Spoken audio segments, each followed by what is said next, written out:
बिस्मिल्लाहिर्रहमानिर्रहीम। अस्सलामु अलैकुम वरहमतुल्लाहि वबरकातुहू। जी students, 6 math chapter number 1 exercise 1.2 आज हम सोल्व करने जा रहे हैं। इसका पहला क्वेश्चन है हमारे पास, क्वेश्चन नंबर 1 जो है, इसमें उसने पूछा कि space find space to complete the factor tree. Factor tree को कंप्लीट करने के लिए हमने जो स्पेस दी गई है उसको हमने कंप्लीट करना है। तो इसका जो पहला पार्ट है उसको ज़रा गौर से अगर मैं देखूं तो आपको इंशाल्लाह ये क्वेश्चन भी नज़र आएगा कि 20 लिखा है, हमने फैक्टर ट्री से इसको फिल करना है। फैक्टर बना बना के हमने इसको फिल करना होता है। तो ये क्वेश्चन में आपके लिए फैक्टर बना हुआ है। ऐसे इन ब्लैंक्स को हमने फिल करना है।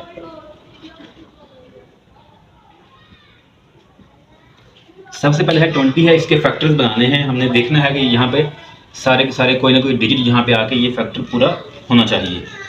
सबसे पहले देखें तो 20 के दो फैक्टर्स बनते हैं, 2 10 20।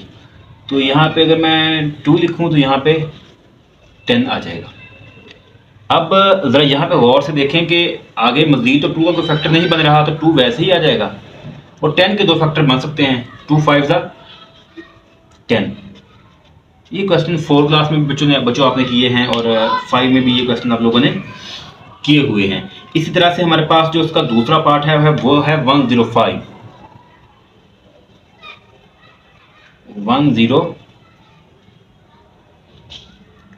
है। इसके जो उसने बुक पे हमें दिया है, एक तो ऐसे ब्लैंक दी हुई है, एक और सर्कल ओवल नुमा दिया हुआ है। जहाँ पे ये सर्कल आ जाए तो इसमें आगे मज़ीद फैक्टर नहीं बनने होते, ठीक है। तो यहाँ पे एक निशानी हो सकती है बच्चों के लिए, ये है। और फिर एक हमारे पास ये है, यहाँ पे भी मल्टीप्लाई, यहाँ पे भी मल्टीप्लाई, चूँकि फैक्टर्स हैं तो यहाँ पे मल्टीप्लाई का साइन आएगा। अब ज़रा गौर से देखें बच्चों, इसको आप इस तरह से भी फैक्टर बना सकते हैं, डिवीजन मेथड से। इस तरह से भी 3 3 9 और 1 कैरी 15, 3 5 15। तो क्या बने हमारे पास 3 और 35। तो ये 3 लिखा और ये लिखा मैंने 35। 3 मज़ीद नहीं बनेगा, ये वैसे आया। तो 5 7 35 बन गया। तो ये 5 आया और ये आया हमारे पास 7। तो इस तरह से इसके फैक्टर भी हमारे पास बन चुके हैं 105 के। नेक्स्ट थर्ड हमारे पास है, वो थोड़ा सा कुछ बड़ा है, 3 है स्टूडेंट्स। ये हमारे पास है 180।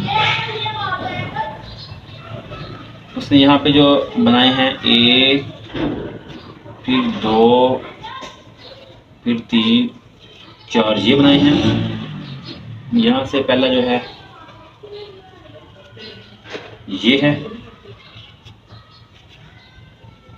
फिर ये और फिर इस तरह से आगे यहाँ से जो बनाए हैं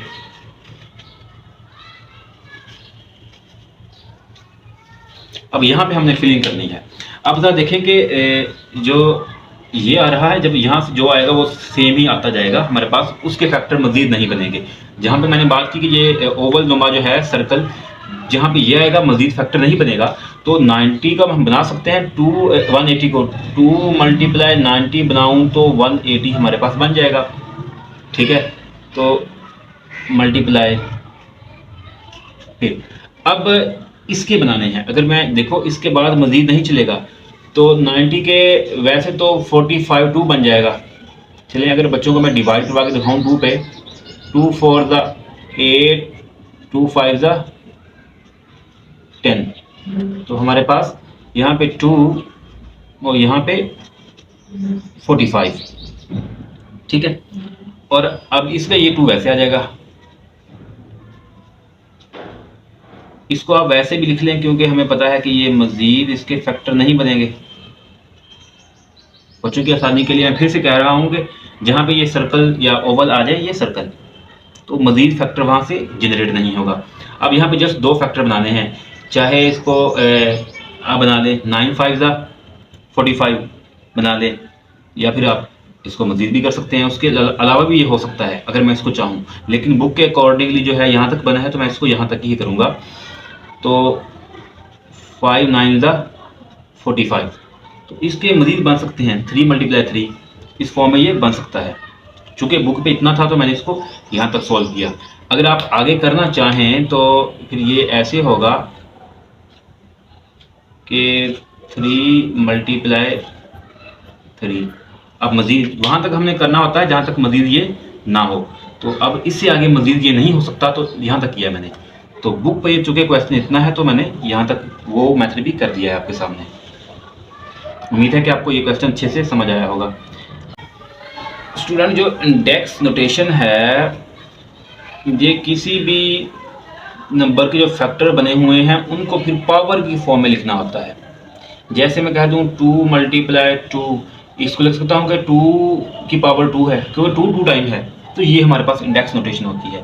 इसकी डिफाइन मैं कह सकता हूं कि the representation of a prime factor, के प्राइम फैक्टर को इन एक्सपोनेंशियल फॉर्म, कि उनको एक्सपोनेंशियल फॉर्म में लिखने को हम इंडेक्स नोटेशन बोलते हैं।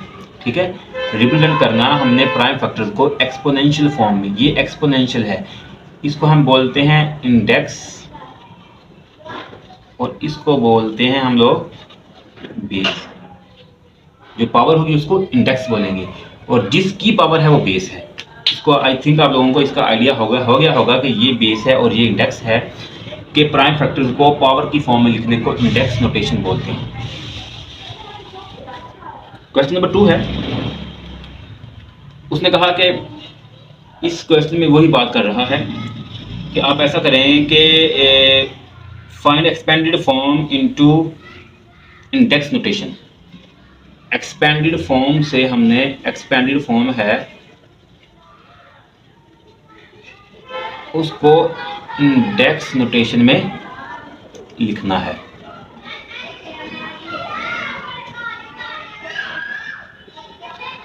पहला इसका पार्ट हमारे पास क्वेश्चन का ये है कि 5 × 5 × 7। तो इसको ज़रा गौर से देखें, इसका सलूशन। सबसे पहले हम क्वेश्चन को लिखते होते हैं एज इट इज। स्टूडेंट ध्यान से देखें, आप लोग गौर से, इक्वल का साइन आएगा। 5 कितनी दफ़ा है? 1 2 3 4, जितनी दफ़ा है, जितने टाइम है, 5 की पावर वो कर देंगे। 4 टाइम है तो 5 की पावर 4 × 7 लिख दिया। अगर 7 के साथ कोई और भी 7 होता तो वो एक्सपेंड इंडेक्स नोटेशन में 7 की पावर भी बन जाता। कोई भी जो डिजिट रिपीट हो रहा है, कितनी दफ़ा हुआ है, वो उसकी पावर बना देंगे, ये इंडेक्स नोटेशन होती है, या फिर हम एक्सपोनेंशियल फॉर्म में इसको बोलते हैं। नेक्स्ट क्वेश्चन जो यहाँ पे है उसमें 2 है, 4 है और 7 है। 2 × 2 × 5 है, सॉरी 4 कह दिया मैंने। 4 टाइम 5 है और 3 टाइम 7 है। अब इसको ज़रा तो देखते हैं गौर से, जो इसका सलूशन है। आपको पता है कि सबसे पहले हम क्वेश्चन को लिखते हैं एज इट इज।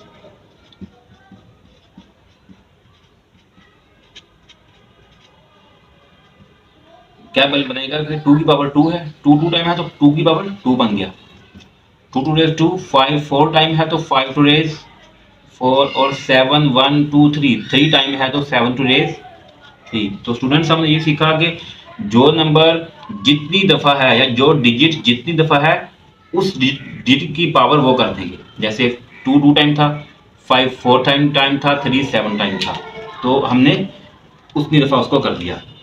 नेक्स्ट में हमारे पास है 4 टाइम है और 5 3 टाइम है। तीसरे पार्ट में मैं यहाँ पे कर देता हूँ तीसरा पार्ट।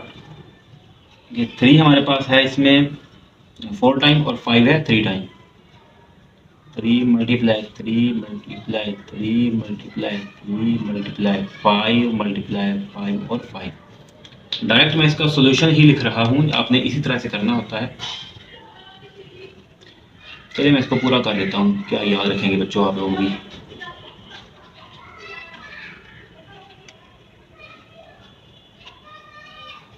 3 की पावर 4 है, 3 टू रेज 4, ये पावर है 34 नहीं लिखना। मल्टीप्लाई का साइन वैसे 1 2 3, तो 5 टू रेज 3 आ गया। ये हमारे पास आंसर बन गया। और जो हमारे पास फोर्थ पार्ट है इसका, पार्ट नंबर 4, वो क्वेश्चन हमारे पास है 11 4 टाइम है, 1 2 3 4 मल्टीप्लाई 13 हमारे पास 1 टाइम है, और 19 हमारे पास 3 टाइम है इसमें। अब इसके सोल्यूशन में अगर आप गौर से देखें तो 11 multiply 11 multiply 11 multiply 11 multiply 13 multiply 19 multiply 19, और फिर 19 से फिर से इक्वल का साइन, पहले स्टेप में इक्वल का साइन नहीं लगाते क्योंकि वो स्टेप नहीं होता, दरअसल वो हमारे पास एक क्वेश्चन ही होता है। तो 11 1 2 3 4, 11 टू रेज 4 बन जाएगा। ये पावर है बच्चों, बार बार मैं ये बात रिपीट कर रहा हूँ कि इसको 140 नहीं बनाना, 13 जस्ट 1 टाइम है तो 13 1 टाइम ही आएगा। उसके बाद 19 चूँकि 3 टाइम है तो 92 रेज 3 बन जाएगा। ये इसका हमारे पास आंसर बन चुका है। आई होप कि आप सबको ये क्वेश्चन अच्छे से समझ आए होंगे। इनको से देखें, सीखें, और सबसे पहले इंडेक्स जो नोटेशन है उसको स्टूडेंट्स आपने सीखना है कि जो प्राइम फैक्टर्स हैं, जैसे ये हमारे पास प्राइम फैक्टर्स हैं, इनको पावर की फॉर्म में लिखना, ठीक है, एक्सपोनेंशियल फॉर्म में लिखना कि कितनी दफ़ा नंबर रिपीट हो रहा है उसकी पावर उतनी ही कर देना। इसको हम लोग बोलते हैं कि ये हमारे पास इंडेक्स नोटेशन है। एक्सपेंडेड फॉर्म ये थी और इंडेक्स नोटेशन ये है। क्वेश्चन था एक्सपेंडेड फॉर्म से इंडेक्स नोटेशन में करना। अगर क्वेश्चन पूछे कि इंडेक्स नोटेशन से एक्सपेंडेड फॉर्म में करना, तो इस तरह से क्वेश्चन को हम वापसी लेके आएंगे। 3 टू रेज 4 है तो 3 4 टाइम लिखा जाएगा, 5 टू रेज 3 है तो 5 3 टाइम लिखा जाएगा। फिर ये हमारे पास सोल्यूशन बन जाया करेगा। अल्लाह हाफिज़। और इफ्तारी का टाइम हो गया चूँकि, तो मैं भी थोड़ी सी इफ्तारी की तैयारी करता हूँ।